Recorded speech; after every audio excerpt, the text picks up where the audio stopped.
The South didn't lose the Civil War because they were weaker. They lost because they were stubborn. And this fatal flaw?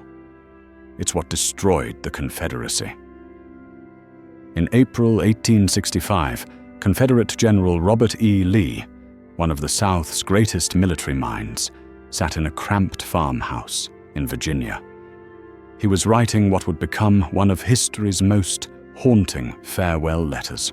4 brutal years of bloodshed were over. The Confederate States of America had collapsed, not because they lacked courage, not because their soldiers couldn't fight, but because their leaders refused to bend. Most people will tell you the South lost because the North had more factories, more railroads, more men. That industrial might crushed agricultural tradition. David met Goliath, and this time, Goliath won. But here's what they don't teach you in school. The South wasn't just outgunned. They were outthought. They entered the war convinced Union victory was impossible. They had the land, the morale, the generals, but their leaders made decision after decision rooted in one poisonous belief. They mistook stubbornness for strength. Years of research through military records, diplomatic cables, and personal letters reveal a different story. What emerges isn't about industrial capacity or troop numbers. It's a masterclass in how rigid thinking destroys empires, and how the very traits that make us feel powerful become the chains that bind us to failure. Today, we'll look at 3 moments when Confederate pride became Confederate poison. We'll see how the obsession with being right blinded them to being effective, and we'll pull out the timeless lesson hidden in their fall, one that might just save you from making the same mistake in your own battles. Picture this: Southern leaders in 1861 sitting in high-ceilinged parlors, sipping whiskey, planning out a shortcut to victory. They believed Europe, especially Britain, would have to support them. Why? Because Britain's economy relied on Southern cotton. No cotton, no cloth, no cloth, no jobs. So the Confederacy cut off exports. They called it King Cotton diplomacy, a plan to blackmail the world into helping them. But here's the brutal truth they refused to see.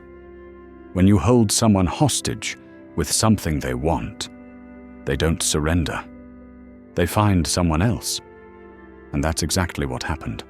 Britain turned to Egypt and India. Cotton kept flowing, just not from the South. Meanwhile, Confederate warehouses overflowed with rotting cotton bales. The self-inflicted embargo was a disaster. They didn't strangle the North, they strangled themselves. But the deeper issue? The South was fighting to preserve slavery, and that made diplomatic support impossible. Britain had abolished slavery in 1833. France, even earlier. How do you ask for help when your entire identity is built around something the rest of the world sees as evil? Confederate leaders were so convinced of their importance, they couldn't imagine the world adapting around them. They confused being needed with being irreplaceable. But when your cause is morally rotten, the world doesn't rally behind you. It moves on, without you. The Confederate military plan looked simple. Defend the homeland, bleed the Union dry, wait for the North to give up. It sounds noble, even smart. But here's the trap. Defensive strategy feels safe until it becomes a cage. Every battle was a reaction. Every move answered Union pressure. They never set the tempo, they just tried to hold on. Generals like Robert E. Lee became legends for their battlefield brilliance. But brilliant tactics can't fix a broken strategy. And while the South defended, the world changed. The 1860s were the dawn of modern war. Steam engines moved troops faster than horses. Telegraph lines sent messages across states in seconds. Factories churned out weapons, boots, uniforms by the thousands. The Union embraced this new world. They built railroads, connected cities, coordinated attacks across entire regions. The Confederacy? They doubled down on old ways. They trusted in valor over volume, pride over planning. They fought an industrial war with a farming mindset, thinking that made them noble. But it just made them obsolete. And here's the brutal paradox. Their greatest strength, defending their homes, became their greatest weakness. By always reacting, they gave up control of the tempo, the location, the outcome. That's the trap of reactive thinking. You're not winning. You're just delaying the loss. By 1864, the end was obvious. The Union blockade was strangling the Southern economy. General Sherman marched through Georgia, burning everything in his path. Grant's armies crushed Lee's troops day after day. But Confederate leaders, they kept pretending they could win. President Jefferson Davis gave speeches about total victory, while his armies starved. Generals planned offensives with men they didn't have. Diplomats begged Europe for support that would never come. This wasn't bravery. It was denial dressed up as courage. And it cost lives, hundreds of thousands of them. If they'd been willing to adapt, shift strategy, compromise, negotiate, they might have ended the war sooner. Saved cities. Saved people.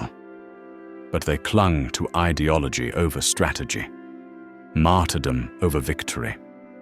They mistook being inflexible for being principled.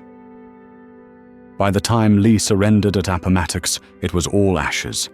The South was a ruin, its economy wrecked, its youth buried, and the pride they thought would carry them to victory was what led them to ruin.